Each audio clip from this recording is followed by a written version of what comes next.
Hi, my name is Bruno Zuccala, and I am the Color Guard Coordinator and Assistant Director for the Cavaliers Drum and Bugle Corps of Rosemont, Illinois. In this track, we're going to be looking at the specific technical qualities that will help hopefully maximize your performance in your organization. We're going to go through each piece of equipment. The next segment we're going to talk about is some weapon technique. First of all, our weapons are a little larger. We get them at Fred J. Miller in Dayton, Ohio.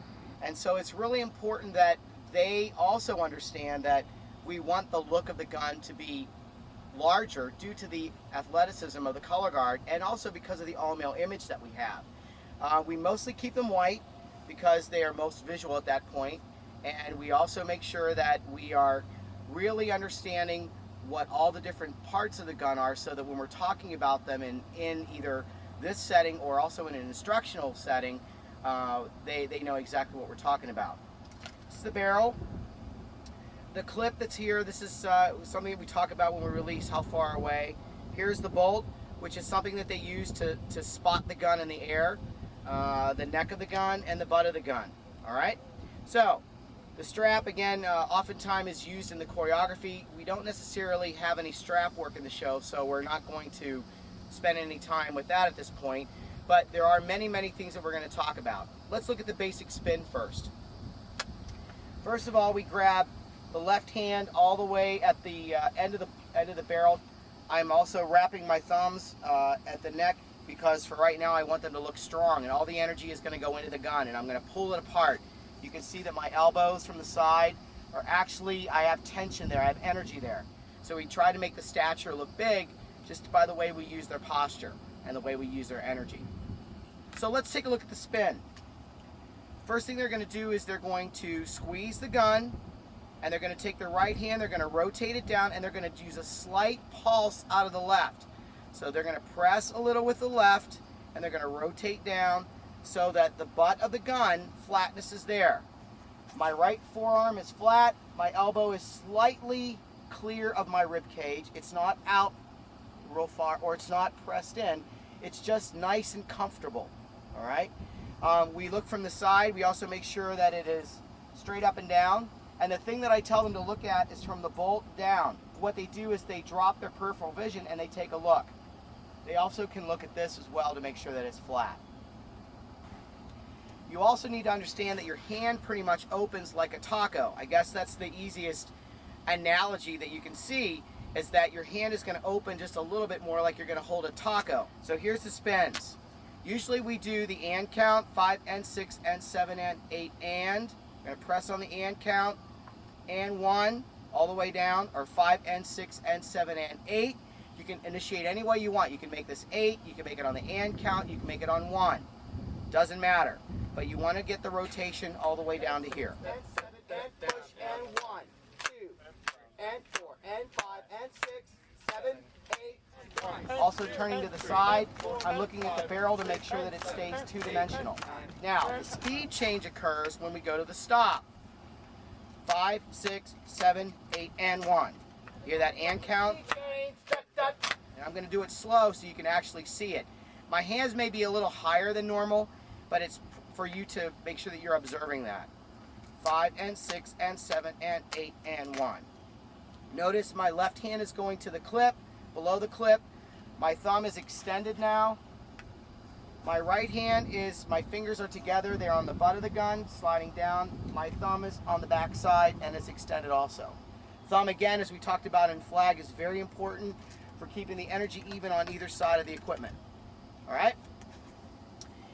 When we go to the left side, we're going to do the same thing. We're going to go squeeze and, okay, and I'm going to look at the barrels right here.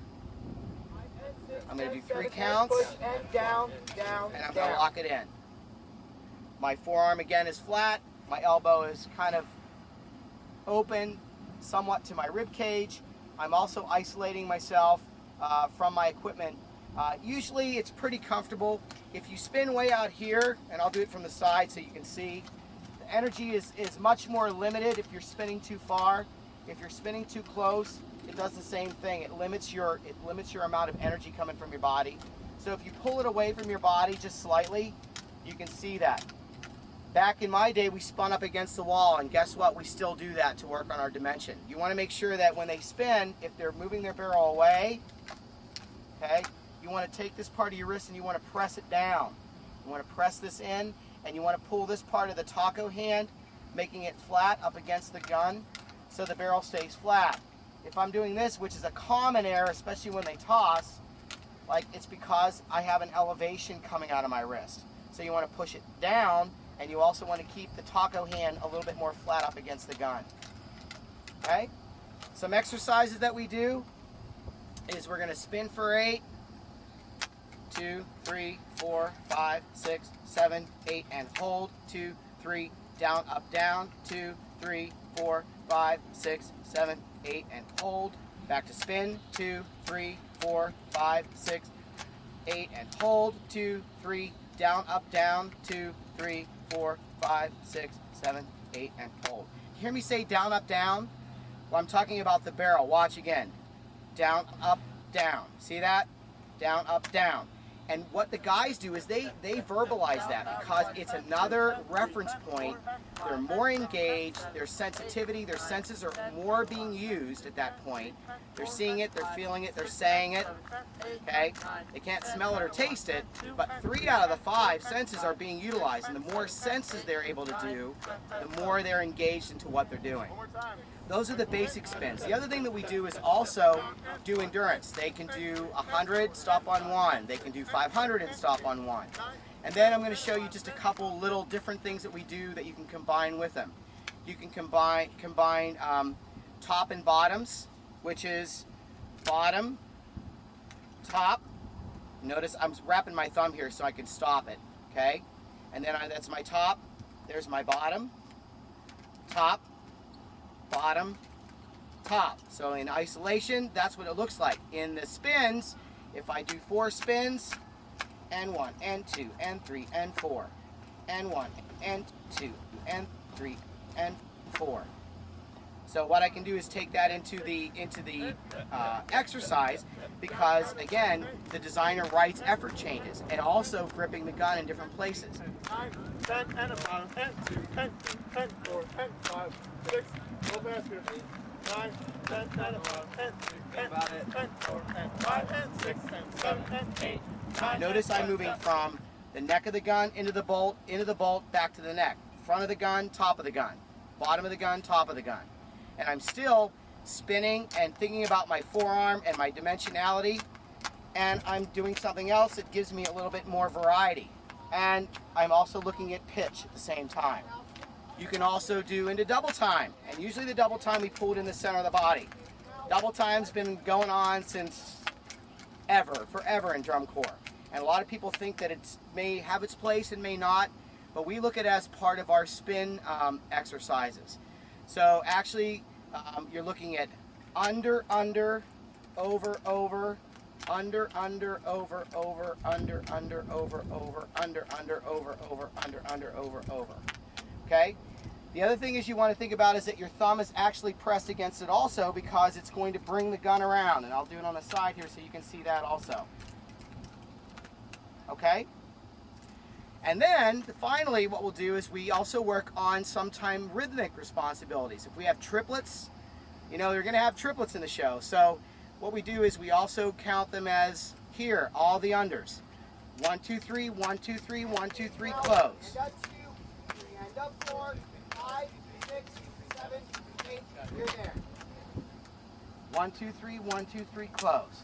So if you do it all together, and we do these 8s. And 1, 2, and 4, and 5, 6, 7, 8, and a bottom, top, bottom, top, bottom, top, bottom, top. Now center of the body, and 5, and 6, and 7, and 8. Now 1, and a 2, 3, and a 4, 5, 6, 7, 8. You're there. So you can take any of these things that we do and make them into an exercise. And again, what happens on the right happens on the left. We also do something called spins and stops. They spin and then they hit an angle. You can see that they're hitting all the various angles around the rifle. Actually, it kind of looks like a clock. So they're actually doing that. You can also add body. You can have a releve and you can have them looking up. You can have the body open and the chest permeating up to the top and your chin back. Then what we do is you can also take it and you can make it into single tosses so that you can also get a full rotation out of it instead of just doing the half. So you can take the same exercise, do it with half spins and stops and full spins and stops. And that also can be done on both sides of the body. So now you're building your repertoire as far as the basic skills that you're dealing with. Also, you can work on flourishes. You turn to the body on the 45, and you can also come to here and rotate, keeping it two-dimensional, and the and counts would be to here. Okay, on the 45, down, up, down, up, down, up, down, up, down, up, down, up, down, up, down, up. You can do it all the way to the shoulder, down, up, down, up, down, up, down, up, down, up, here. Then what you can do is you can combine it and come into a backhand. So actually, as you come out of the flourish, I'll turn this way, and backhands aren't my strength, so we'll just see what you get here. But you're going to come here, and you're going to catch. So you can actually add a backhand catch, come back out, and back into the flourish exercise. You can segue from one to the other. And I guess that's the most important message that I can tell you is that if you want to combine something with backhand and flourishes, there's a way of doing that. And then back into the spins that will take you into that sequence again. They can repeat the sequence easier. The final thing that I want to talk to you about with a weapon is, with a rifle is that I want to show you how we toss, okay? Most of the tosses that we do are 4s, 5s, and 6s. So what we do is we look at a full prep. Again, my left hand is at the clip, my right hand is here, and the idea is that I'm already establishing the energy when I'm standing there, okay? So I'm going to make sure that my fulcrum, kind of here, my little pretend one, is going to rotate. I'm going to pull it all the way towards the center of my body. You can see that the bolt all the way down to the barrel is straight. My right hand is flat, my elbow is out from my shoulder, my wrist is going right across the top of my gun. I'm going to use my rocket launcher and rocket booster like I mentioned with the flag, but I'm going to press down with my right hand here, going straight down to the side. Remember I talked about the water droplets coming off your fingers, pushing down, and I'm going to take my left hand and I'm going to shoot it all the way up this way. And depending on whether it's a quad, I probably would release here, and that's something that we get in our muscle memory. Muscle memory, we've talked throughout the DVD about that. That is their way of maintaining what those energies are coming from the body when a particular skill happens. And what I try to do is make sure that due to the corrections and the repetitiveness and the endurance training that we do, it's automatic. We really try to make sure that they understand where those are and how they can maintain them throughout. So, if I put the gun down, and I'm going to pretend I'm going to go 5N, 6N, 7N, squeeze, and 1. And I'm going to make sure that you see how my left hand goes up, and 1. I'm not leading with my elbow. You're going to press, and 1. Here, and 1. And I can use my peripheral vision to see this left hand over here. Alright? It's flat, it's two-dimensional. Now, if I take my hand, and I lead with my, if I rainbow it over this way, it means I'm leading with my elbow, you can see that my hand is going above, my rifle's going to go that way. If I throw like this, and I pull my hand away from my body, the gun's going to go to the left. So, here's a couple tosses for you, and I'll do a pretty easy toss so you can see what happens. I'm going to go to my, I'll start at the side, I'm going to go to my full dip, and I'm going to press up, and come all the way down. Notice that when I go here, I'm showing you what the rotation looks like. Here. Down, down, catch. Hold, catch. Whenever you start doing the higher tosses, you want to detail where their hand is, where their right hand is. Does it stay up? Does the right hand come down? When does the right hand come out? When do you squeeze? When do you actually think about where your head is at particular counts? So you want to make sure that all those things are very important and very detailed. One more time for the tosses. Down, down, flat, and out, and catch. Better. All right. When I catch, I want to make sure that the bolt is right about my spin spot. We use the screws. The screw that's further down the bolt should probably be in the center of your body. So you can see that occurring as well. 1, 3, 5, 6, and 7, 1. 1 on 5. And I hope the rifle section has been advantageous to you as far as making your program stronger and better. I think that if you really utilize some of these tricks of the trade kind of thing and some of these technical qualities as well as their conditioning, I think you will have a very, very successful program. Thank you.